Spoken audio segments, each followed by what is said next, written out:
Bonjour tout le monde, bienvenue au Face to Face avec Foster. Aujourd'hui, nous allons parler avec Étienne Trossler, alias Tiens-nous pour les intimes. On va parler d'Afrique. Bonjour Étienne, Oui, bonjour Nancy. ça va bien? Oui, tout baigne, comme on dirait ici. Tout baigne.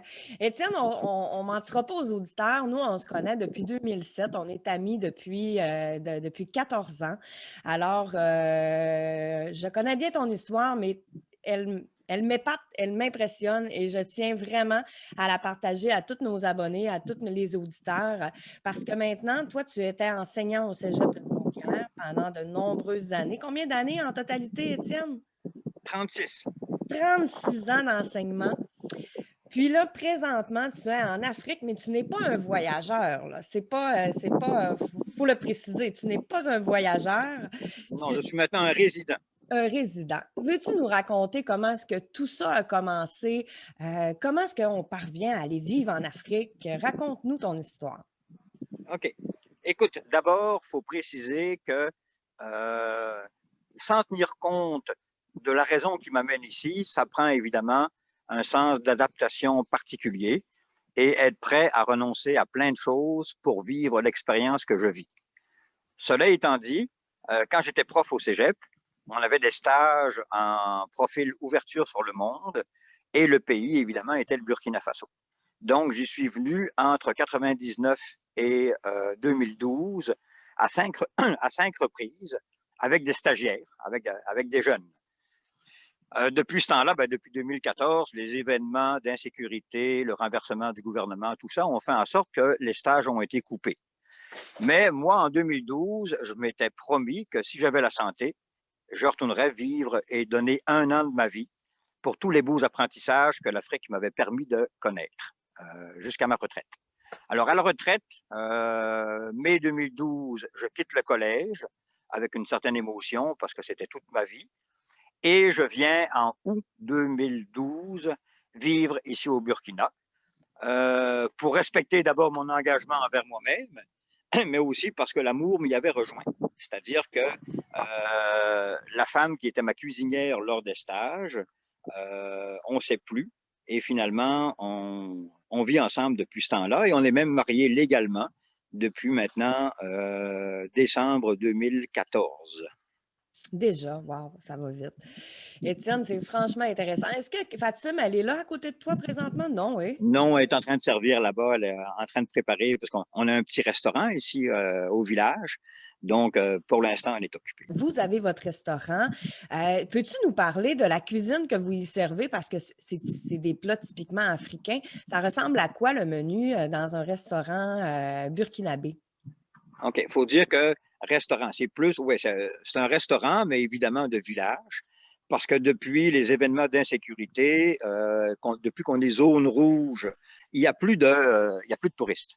Donc, les mets que l'on servait, si tu veux, qu'on préparait, qui était un mélange de cuisine africaine, de cuisine européenne, de cuisine nord-américaine, on en sert de moins en moins. Donc, on s'est rabattu sur les gens de passage, parce qu'on est le long d'une grande route. Donc, ce qu'on sert surtout, ce sont des riz, à chaque jour avec une sauce différente. Il y a ce qu'on appelle le riz gras et les riz sauces, sauce arachide, sauce sésame, sauce légumes. Il y a les soupes. On sert 3 types de soupes en permanence, c'est-à-dire aux heures d'ouverture. Soupe de poisson, soupe de boyau, qui est quelque chose d'un peu nouveau pour les Nord-Américains. Moi-même, ça m'a pris du temps à y goûter. Là. Ce sont les boyaux d'animaux, dans le fond, que l'on prépare. Et soupe de viande. Poulet à l'ail, poulet au gingembre, poulet flambé au bois, poulet au rabilé, qui est le résidu, si tu veux, de la bière de Petit Mille, qu'on appelle le dolo. Alors, on récupère ce qu'on appelle le rabilé et on prépare des sauces pour servir. Sur demande seulement. On ne tient pas de poulet. On commande le poulet au voisin d'à côté quand on a des besoins spécifiques. Parce que Parce que c'est là, évident que, comme il y a moins de monde, on ne peut pas garder en stock quand le riz est fini pour la journée, à moins qu'il y ait des demandes particulières, c'est fini. Une petite question comme ça, parce que la différence aussi, c'est que vous, quand vous recevez le poulet, nous, quand on le reçoit, mettons en restauration, il est déjà préparé. Vous, est-ce que vous le recevez vraiment mort, pas déplumé, puis tout ça, puis que vous avez toute la préparation à faire? Voilà, on le reçoit sur deux pattes en train de courir, alors il faut qu'on le plume, qu'on le plume, qu'on le déplume, qu'on le prépare, qu'on le Wow. coupe, ou qu'on le mette ce qu'on appelle en crapaud, c'est-à-dire couché une fois qu'il est vidé. Et tout se récupère. Hein. Les gens mangent même, pas tout le monde, mais beaucoup d'Africains mangent la tête, mangent les pattes. Tout se bouffe. Les intestins qu'on récupère aussi, qu'on lave, qu'on nettoie.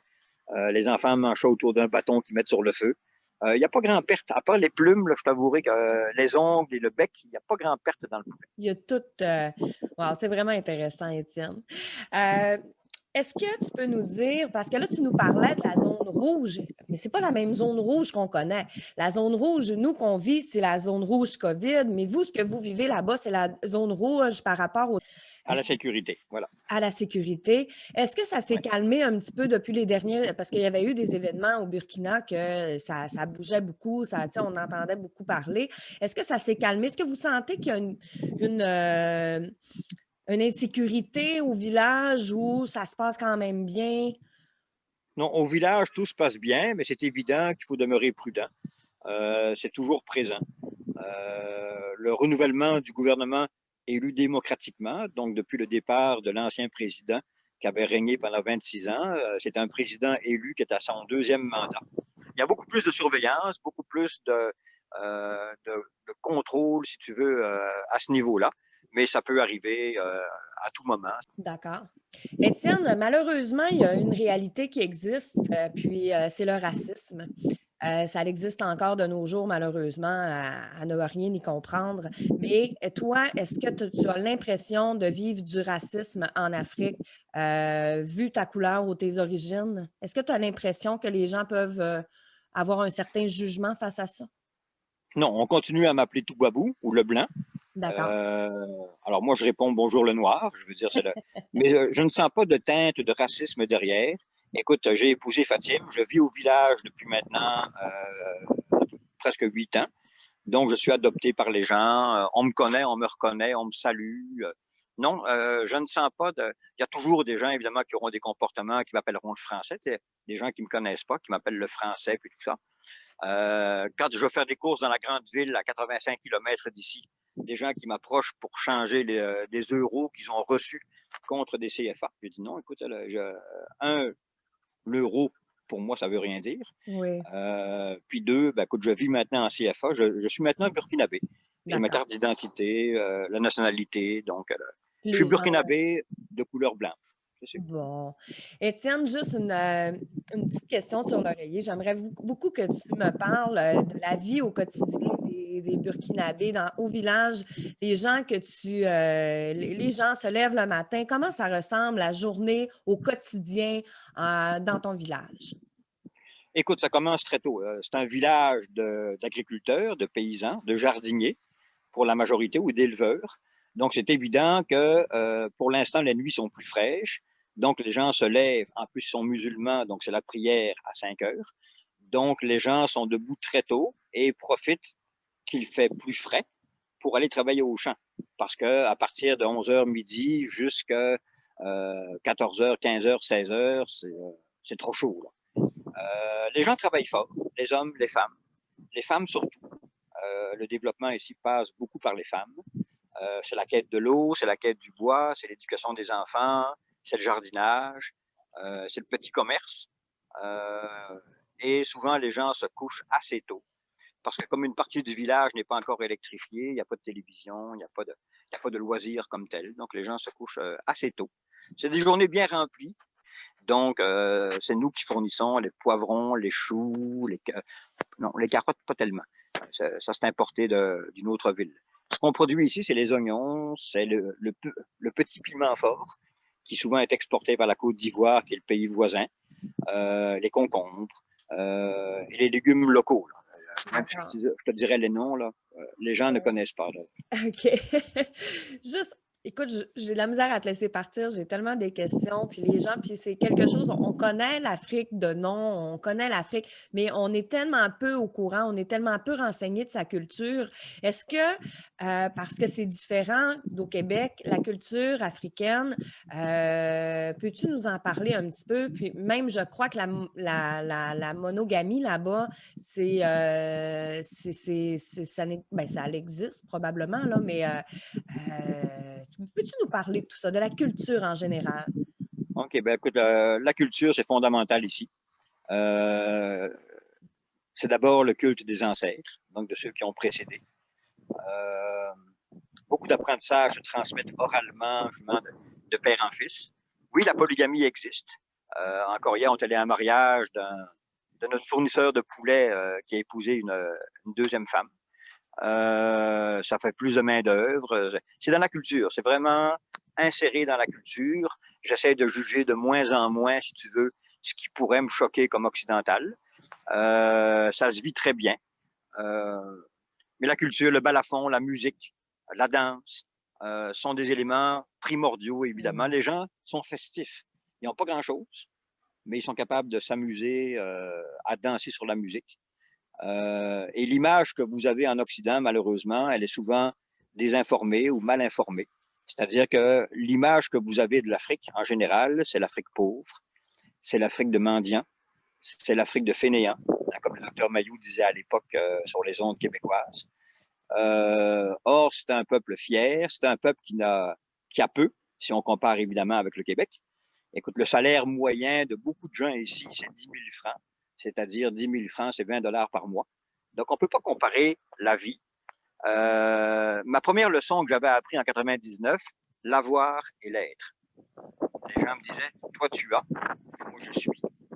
Et Wow. effectivement, c'est des belles leçons d'humilité. Je suis capable de vivre avec le peu que j'ai ici. Écoute, j'ai une toilette à eau, quoique pour l'instant, il y a une panne dans le château d'eau, donc je vais au trou, comme les Africains.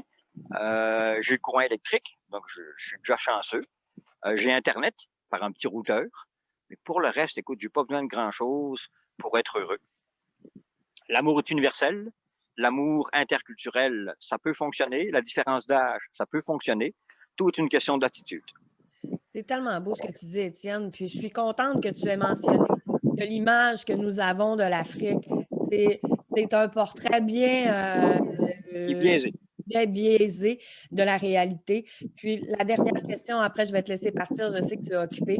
Est-ce que tu trouves que les Africains sont beaucoup plus heureux que nous, les Occidentaux? Il rit tout le temps. Oui, je te dirais que malgré le manque matériel, la spiritualité qui existe, quelle que soit la confession, là, que ce soit catholique, protestant, animiste, oui, les gens sont profondément heureux. Ils diront toujours que ça va ou ça peut aller. Mais non, il y a les mêmes drames qu'on connaît partout dans le monde. Mais je pense qu'effectivement, au Québec, en région, les gens en ont beaucoup trop, en veulent toujours plus, sont beaucoup plus individualistes et matérialistes, sans faire un jugement sévère. Oui, je pense que globalement, les gens sont heureux ici. En tout cas, là, écoute, si les gens seraient malheureux ou si moi je le serais, je ne resterais pas. C'est des belles leçons qu'on a à apprendre de tout ça, des belles. Je perds vraiment mes mots ce matin. Je suis un petit peu émue parce que, premièrement, je m'ennuie de toi. J'ai un peu la larme à l'œil parce que Il y a de tu. bonheur pour toi aussi, là. Pardon? Il y a de bonheur pour toi aussi, là. Oui, puis ben, c'est ça. Puis écoute, tu me manques beaucoup. Ça m'a vraiment fait plaisir de te voir ce matin, Étienne, quoi qu'on se parle quand même fréquemment lorsqu'on peut. Ton entrevue m'a vraiment touchée. C'est tellement intéressant. Je te remercie du fond du cœur de me l'avoir accordé, de nous l'avoir accordé. Merci, merci, merci, Je vais merci. dire, comme on dit ici, Aniche Tuguni, qui veut dire merci à toi. Wow. Merci encore à toi. Puis, toi, raccroche pas, on se jase un petit peu après, après OK. l'entrevue. Merci. Merci tout le monde. Bye. Merci beaucoup à Tiennou, à Étienne de nous avoir accordé son temps d'entrevue. C'est franchement apprécié, mon ami. Je m'excuse d'avoir perdu autant mes mots et d'avoir été dans l'émotion. Étienne, vivant en Afrique, nous avons des contacts via Internet, mais je m'ennuie beaucoup de mon ami. C'est une personne extraordinaire, d'une sagesse incroyable. Parler avec Étienne, c'est refaire des introspections, c'est refaire un peu le monde, voir les choses différemment. Étienne, franchement, merci. Et vous, gang, on se voit la semaine prochaine pour un autre Face to Face.